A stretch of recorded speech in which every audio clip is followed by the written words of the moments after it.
Hello my dear students, कैसे हैं आप सब। आज के इस वीडियो में हम लोग new Oxford modern English class 6 से चैप्टर नंबर 2 पढ़ने जा रहे हैं, जिसका टाइटल है होम स्वीट होम, घर प्यारा सा घर। तो चलिए हम लोग इस चैप्टर को पढ़ते हैं और इसके line by line, word to word Hindi meanings को समझने की कोशिश करते हैं। Anton, Iona, Janko shouted angrily to his son and daughter. यहाँ पर जैंको अपने बेटे एंटोन और अपनी बेटी आयोना का नाम लेकर जोर से गुस्से में चिल्लाता है और वो क्या कहता है?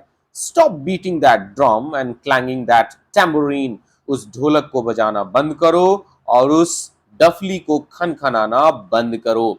ड्रम मीन्स ढोलक और टैम्बोरिन मीन्स डफली। Put them away in your cupboard. तुम उन्हें अपने कबर्ड, अपने अलमारी में रख दो इमीडिएटली, अभी तुरंत। And put away those other toys too before I trip over them. और तुम्हारे बाकी दूसरे जो खिलौने हैं उन्हें यहाँ से अलग रख दो, उन्हें यहाँ से दूर रख दो, नहीं तो वो खिलौने मेरे पैर में आ जाएंगे और मैं लड़खड़ा कर उनके ऊपर गिर जाऊंगा। तो ये डांटते हुए जैंको अपने बेटे और अपनी बेटी को ये बात कहता है और काफी जोर से चिल्लाकर गुस्से में ये बात अपने बेटे और अपनी बेटी से कहता है। उसके बेटे का नाम एंटोन है और उसकी बेटी का नाम आयोना है। The children looked gloomy. क्योंकि उसके उनके फादर ने उन्हें डांट लगाई थी, इसलिए बच्चे जो है वो हल्के से उदास हो जाते हैं। ग्लूमी का मतलब होता है उदास हो जाना, सैड हो जाना। हाउएवर, लेकिन फिर भी दे स्टॉप द म्यूजिक। उन्होंने म्यूजिक प्ले करना, म्यूजिक बजाना बंद कर दिया। And carried the instruments to their cupboard in the corner of the room. और वो अपने म्यूजिकल इंस्ट्रूमेंट्स को वहां से उठाकर उसी रूम के किसी दूसरे कॉर्नर में, किसी दूसरे कोने में, जहां पे कबर्ड, जहां पे अलमारी रखा गया था, वहां पर लेकर चले गए। Janko had been trying to read the newspaper, and the noise of his 9-year-old son's drumming and his 7-year-old daughter's accompaniment on the tambourine had given him a headache and made him irritable। मतलब क्या हुआ? बताया गया है कि जैंको जो है वो एक अखबार पढ़ने की कोशिश कर रहा था और उसी समय उसके बेटे, उसी समय उसका बेटा एंटोन और उसकी बेटी आयोना, उसके बेटे का एज क्या बताया गया है? एंटोन 9 साल का है और उसकी बेटी आयोना 7 साल की है। तो उसी समय जब वो न्यूज़पेपर पढ़ने की कोशिश कर रहा था, एंटोन ढोलक बजा रहा था और आयोना जो है वो अपने भाई का साथ दे रही थी, क्या बजाकर? टैम्बोरिन, डफली बजाकर। और उसकी आवाज की वजह से, उसके शोर की वजह से उसको क्या हो गया था? हेडेक हो गया था, सिर दर्द हो गया था। और इस बात को लेकर वो बहुत ही ज्यादा इरिटेट हो गया, चिड़चिड़ा हो गया था। ठीक है, अब यहाँ पे पिक्चर में मैं आपको दिखा दूं, एकदम पिक्चर क्लियर है, आप देख सकते हैं। जैंको जो है वो एक कुर्सी पे बैठा हुआ है, न्यूज़पेपर पढ़ने की कोशिश कर रहा है और ये दोनों बच्चे, एंटोन ढोलक बजा रहा है, आयोना डफली बजा रही है और वो बाकी दूसरे खिलौने जैसे कार है और कुछ डॉल्स रखे गए हैं, जिनको वो कहता है कि उसे भी हटा दो, नहीं तो ये मेरे पैर में आ जाएंगे और मैं लड़खड़ा कर उन पर गिर जाऊंगा। चलिए आगे देखते हैं कि वो बच्चे ऐसा करते हैं या नहीं, क्या वो अपने फादर का बात मानते हैं। Let's see. Although the drumming and jangling had stopped, Anton and Iona being obedient children, बिल्कुल सही बात है। बताया गया है कि एंटोन और आयोना दोनों आज्ञाकारी बच्चे थे, अपने माँ बाप का कहना मानने वाले बच्चे थे, इसलिए उन्होंने अपने फादर की बात मानी, उसका रेस्पेक्ट किया और म्यूजिक बजाना बंद कर दिया। तो हालांकि ढोल का बजना और डफली का खनखनाना बंद हो चुका था, the throbbing in Janko's temples continued, लेकिन फिर भी अभी भी ढोल के बजने का और डफली के खनखनाने की जो आवाज है उसके दिमाग में, उसके कनपट्टी में, उसके कपार में, उसके माथे में गूंज रही थी। टेम्पल्स का मतलब होगा माथा वाला एरिया, कनपट्टी वाला एरिया। ठीक है।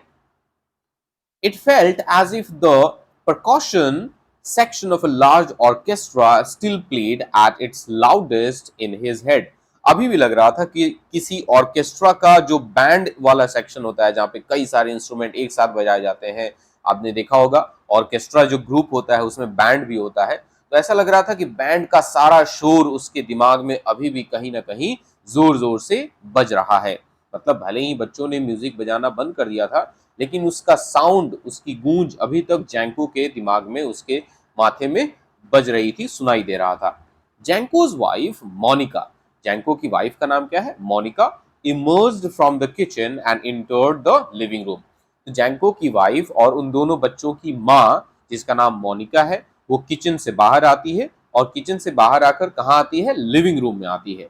मोनिका वॉज अ स्मॉल, अब मोनिका छोटी थी, छोटी कहने का मतलब वो नाटी थी, उसकी हाइट उतनी उतनी ज्यादा नहीं थी, राइट। बताया गया Monica was a small but the kitchen too was a small, लेकिन उसका किचन था वो भी बहुत ज्यादा छोटा था। मोनिका तो छोटी थी ही, उसका किचन भी काफी छोटा था। Not much larger than a cupboard, एक कबर्ड एक अलमारी से बड़ा बिल्कुल नहीं था, मतलब उसका किचन और अलमारी लगभग दोनों एक जैसा ही साइज का था। She felt she needed a bit of fresh air, अब मोनिका को ऐसा लगा कि उसे थोड़ी सी ताजी हवा ले लेनी चाहिए।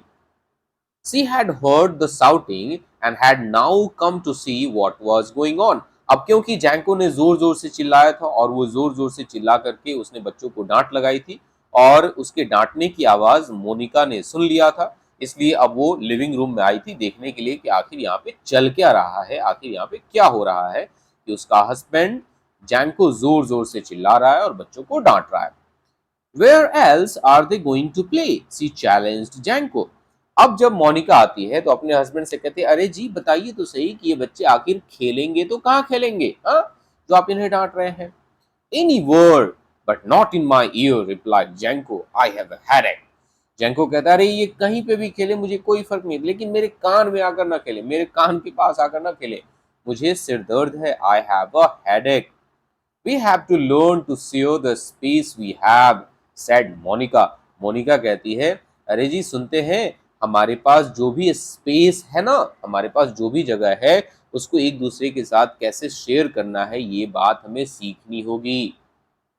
How do you think they feel when you keep them up all night with your snoring? और एक बात बताइए कि जब आप पूरी रात खर्राटे लेते हैं और आपके खर्राटे की आवाज की वजह से जब ये बच्चे सारी रात जगे रहते हैं तो उन्हें कैसा लगता होगा, उन्हें कैसा महसूस होता होगा, ये बताइए जरा। तो जैंको क्या कहता है, I would not know about that, said Janko. Janko कहता है, अरे तो मुझे उस बारे में कैसे पता होगा। फिर वो कहता है, स्नॉटिंग, अगर मैं रात को सोया हूं और स्नोर कर रहा हूं तो मुझे उसके बारे में कैसे पता होगा। I am asleep at night, कि मैं तो रात में सोया रहता हूँ। So how would I know, what my snoring sounds like, तो फिर मुझे ये बात कैसे पता होगा कि मेरे खर्राटे लेने की आवाज कैसे सुनाई देती है। मुझे ये बात तो बिल्कुल नहीं पता। और वैसे ये बात सच भी है कि जो लोग खर्राटे लेते हैं उनसे आप कहोगे कि अरे रात में आप खर्राटे ले रहे थे, तो वो लोग मानने को तैयार ही नहीं होते। तो आप मुझे नीचे कमेंट सेक्शन में बताइएगा कि क्या आप कभी किसी ऐसे इंसान के साथ रहे हैं जो रात में आपके बगल में सोया हो और आपकी नींद हराम कर दी हो। मुझे नीचे कमेंट सेक्शन में जरूर बताइएगा और आप उस इंसान के साथ अपना रिलेशन जरूर बताइएगा, ठीक है। Okay, your comments are most welcome. आप नीचे कमेंट सेक्शन में जरूर बताइएगा इस बात को। Well I can tell you, replied Monica. Monica कहते, अच्छा जी, आपको नहीं पता कि आप कैसे खर्राटे लेते हैं और आपके खर्राटे की आवाज कैसे सुनाई देती है, तो ठीक है मैं बताती हूँ। Like a buffalo running through here, ऐसा लगता है कि कोई भैंस जो है वो यहाँ से दौड़ करके जा रही है। तो अगर कोई भारी भरकम भैंस यहाँ पे दौड़ करके जा रही है, उससे जो आवाज होता है बिल्कुल आपके खर्राटे की आवाज वैसी ही होती है।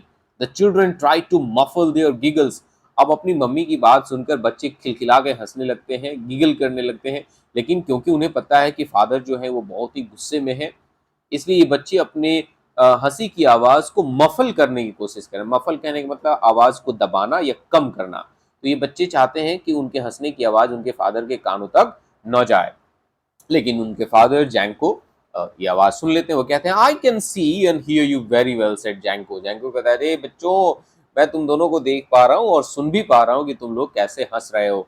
Looking at them out of the corner of his eyes, और जब जैंको अपने बच्चों की ये बात अपने दोनों अपने बेटों अपने बेटी और बेटी को ये बात जब कहता है तो तिरछी नजर से देखते हुए, यहाँ पे बताया गया ना, आई can see and hear you very well, said Django looking at them out of the corner of his eyes, मतलब तिरछी नजरों से अपने बेटे और अपनी बेटी अपने बच्चों की तरफ देखते हुए जैंगो कहता है कि अरे बच्चों, मैं तुम्हें देख सकता हूँ और सुन भी सकता हूँ कि कैसे तुम दोनों मेरे ऊपर हंस रहे हो। द गिगलिंग स्टॉप एब्रप्टली, अब जैसे ही जैंको ने ये बात कही दोनों बच्चे बिल्कुल शांत हो गए, हंसी उनकी अचानक से रुक गई। And then started again when their mother winked, और जब उन बच्चों की माँ ने उन्हें आंख मारी तो बच्चे फिर से हंसने लगे।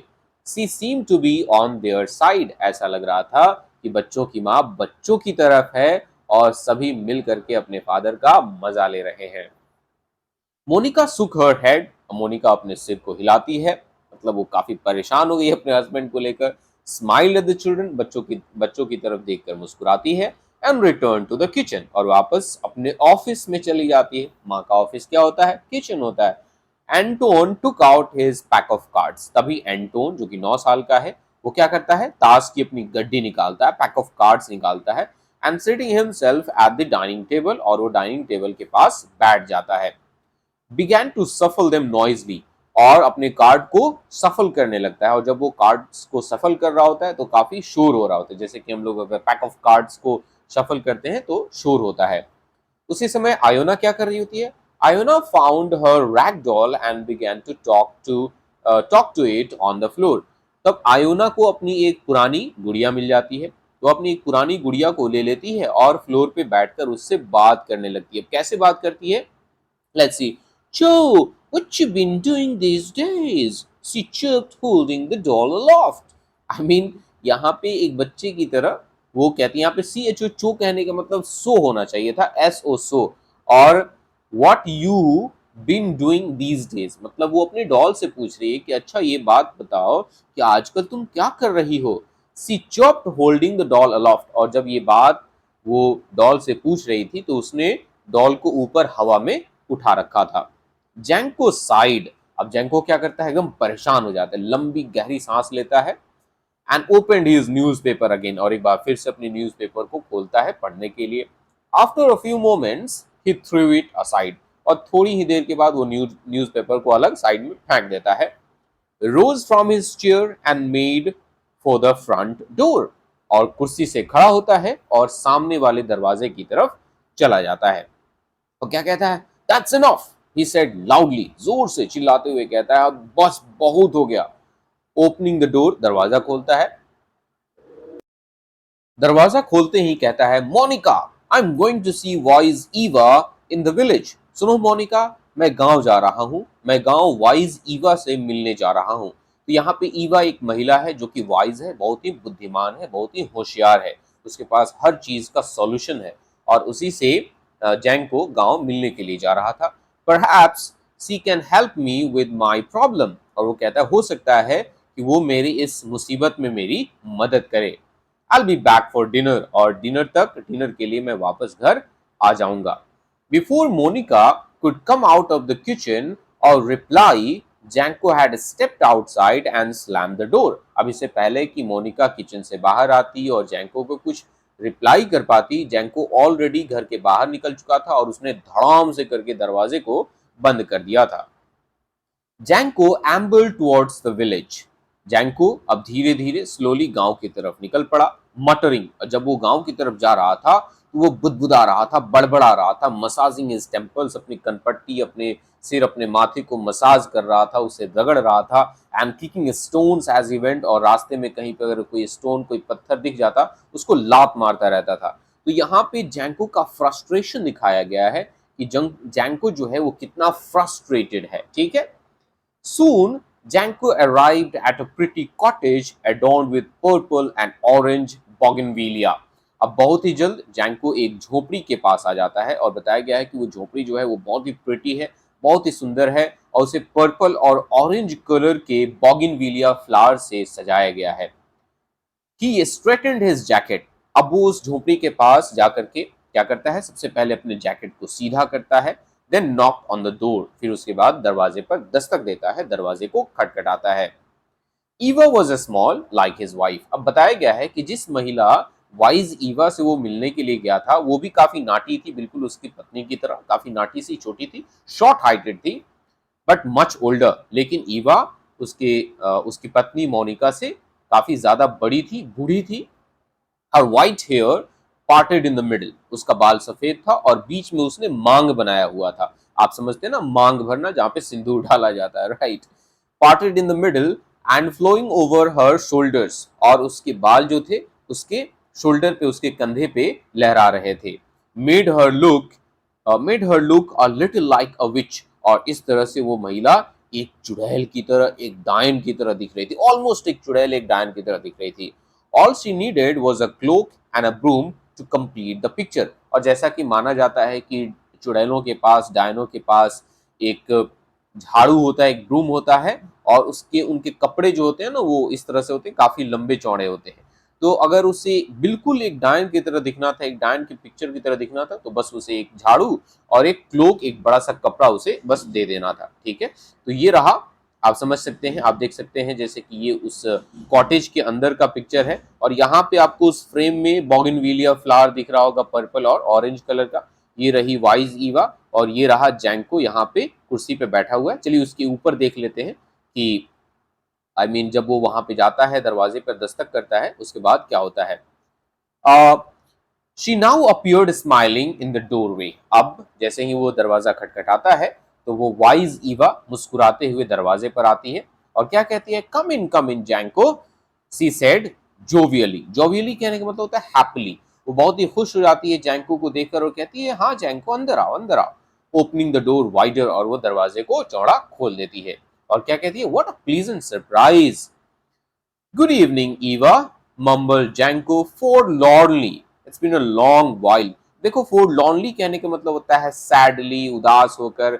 अब जैंको काफी उदास लग रहा था और वो बुदबुदाते हुए हल्की आवाज में, दबी आवाज में कहता है, ईवा गुड इवनिंग उसे विश करता है और कहता है it's been a long while, कि हाँ काफी दिनों के बाद हम मिल रहे हैं। वो कहता है कि काफी दिनों के बाद मैं आपसे मिलने आया हूँ। Yes, a long time indeed, agreed Eva, showing him to an armchair in her cozy living room. अब जैंको की बात के साथ वो भी अग्री करती है वाइज ईवा, और कहती है हाँ बिल्कुल, तुम बिल्कुल सही कर रहे हो, हम लोग काफी लंबे समय के बाद मिल रहे हैं। और वो अपने लिविंग रूम में, जिसको कोजी बताया गया, कोजी कहने का मतलब काफी गर्म सा और एक अच्छा सा रहने लायक रूम, जहाँ पे आपको ज्यादा सर्दी न लगे, ज्यादा ठंड न लगे, क्योंकि उस रूम में आग भी जलाई गई थी। मैं आपको पिक्चर में दिखा दूं, यहाँ पे देखिए, यहाँ पे आग जलाई गई है। ठीक है, तो इससे रूम जो है वो काफी गर्म रहता है। तो ये ऐसे घर होते हैं जहाँ पे आप देखेंगे कि अक्सर सालों साल ठंड रहता है, तो लोग अपने घर में एक फायर प्लेस बनाकर रखते हैं। तो वो एक आर्म चेयर, एक कुर्सी की तरफ इशारा करती है और कहती है वहां पे बैठ जाओ। और फिर वो क्या कहती है, did you sort out the problem with your vegetable patch. अब देखिए, मैं आपको एक बात बता दूं कि वेजिटेबल पैच का मतलब क्या होता है, तभी आपको इस लाइन का मीनिंग आपको समझ में आएगा। तो पैच कहने का मतलब होता है लैंड, और वेजिटेबल कहने का मतलब वो लैंड, जमीन का वो टुकड़ा जहाँ पे सब्जी उगाई जाती है। तो हम लोग कह सकते हैं गार्डन या बागीचे का वो हिस्सा जहाँ पे सब्जियां उगाई जाती हैं। तो वो कहती है, क्या तुमने अपने वेजिटेबल पैच जहाँ पे तुम सब्जी उगाते थे उसके साथ जो भी समस्या थी, क्या तुमने उसको सॉर्ट आउट कर लिया है, क्या तुमने उसे सुलझा लिया है। Yes yes replied Janko. Janko कहता है हाँ हाँ, मैंने वो सुलझा लिया है। थैंक्स टू योर एडवाइस, और आपने जो सलाह दिया था उसके लिए बहुत बहुत शुक्रिया। The birds have stayed well clear of the garden ever since. और आपने जो एडवाइस दिया और जैसे ही मैंने उसको किया, उसके बाद से मेरे सब्जी के खेत से जो बर्ड्स हैं वो हमेशा दूर ही रहते। इससे पहले बर्ड्स आकर के उसके फसल को नुकसान कर देते थे। Good said Eva. ईवा कहते बहुत अच्छी बात है, विद अ काइंडली स्माइल, मुस्कुराते हुए। And what can I do for you today, और बताओ कि आज मैं तुम्हारे लिए क्या कर सकती हूँ। Your expression tells me there is something on your mind Janko. और तुम्हारा जो एक्सप्रेशन है, तुम्हारा जो हाव भाव है, उसको देखकर मुझे ऐसा लग रहा है कि तुम्हारे दिमाग में कुछ ना कुछ जरूर चल रहा है। तो बताओ कि मैं आज तुम्हारे लिए क्या कर सकती हूँ। Well there is Eva said Janko. Janko अब अंगड़ाई लेता है, एक लंबी गहरी सांस लेता है और कहता है, ईवा देखो बात ये है, gazing at the embers in the fire, और जहाँ पे आग जलाई गई थी उससे जो चिंगारियां निकल रही थी, जो एम्बर्स निकल रहे थे, उसकी तरफ देख रहा होता है। और देखकर क्या कहता है, मैं आपको पिक्चर में दिखा दूं, देखिए यहाँ पे जैंको बैठा है इस आर्म चेयर पे, ये रही वाइज ईवा, और देखो ये वाइज ईवा की तरफ नहीं देख रहा है, इस फायर प्लेस की तरफ देख रहा है जहां से चिंगारियां बाहर निकल रही हैं। चलिए देखते हैं वो क्या कहता है। One second. वह कहता है, I am not a wealthy man, कि सुनो मैं कोई वेल्दी मैन नहीं हूं, मैं कोई अमीर आदमी नहीं हूं Eva. I have barely enough to feed my family, मेरे पास मुश्किल से बस उतना ही चीजें हैं जिससे कि मैं अपने परिवार का पेट भर सकूं, उन्हें खिला सकूं। However I simply can't go on like this, हालांकि मैं बस आपको ये बताना चाहता हूं कि मैं इस तरह से अपनी पूरी जिंदगी नहीं गुजार सकता। Go on like what? asked Eva, settling down. अब इससे पहले ईवा खड़ी थी, लेकिन ईवा भी अब उसी कुर्सी पे बैठ जाती है जैसे कि यहाँ पे वो बैठ जाती है और बैठकर कहती है, क्या किस तरह से जीने की बात कह रहे हो तुम? किस तरह से अपनी जिंदगी नहीं गुजार सकते? तुम कहना क्या चाहते हो? अब हम लोग ये देखेंगे कि यहाँ पर जैंको बेसिकली किस प्रकार का हेल्प लेने के लिए, कैसी मदद लेने के लिए, कैसा मदद लेने के लिए ईवा के पास गया है, और ये हम लोग देखेंगे इसी चैप्टर के पार्ट 2 वाले वीडियो में। और हम लोग इस वाले वीडियो को यहीं पर एंड करते हैं क्योंकि वीडियो काफी लंबा चौड़ा हो जाता है, और जब वीडियो लंबा चौड़ा हो जाता है तो फिर आप लोग पूरे वीडियोस को नहीं देखते हैं, मतलब आप वीडियो के एंड में नहीं आते, बीच में ही वीडियोस छोड़कर चले जाते हैं। तो हम लोग इसके आगे के स्टोरी को पार्ट 2 में कंटिन्यू करेंगे। तो अभी तक इस स्टोरी का एक्सप्लेनेशन आपको कैसा लगा, आप लोग मुझे नीचे कमेंट सेक्शन में जरूर बताइएगा। वीडियो अच्छा लगा होगा तो वीडियो को लाइक कीजिएगा, और अगर चैनल पे नए होंगे तो चैनल को सब्सक्राइब कीजिएगा। मिलते हैं पार्ट 2 में, तब तक के लिए टेक केयर, बाय बाय।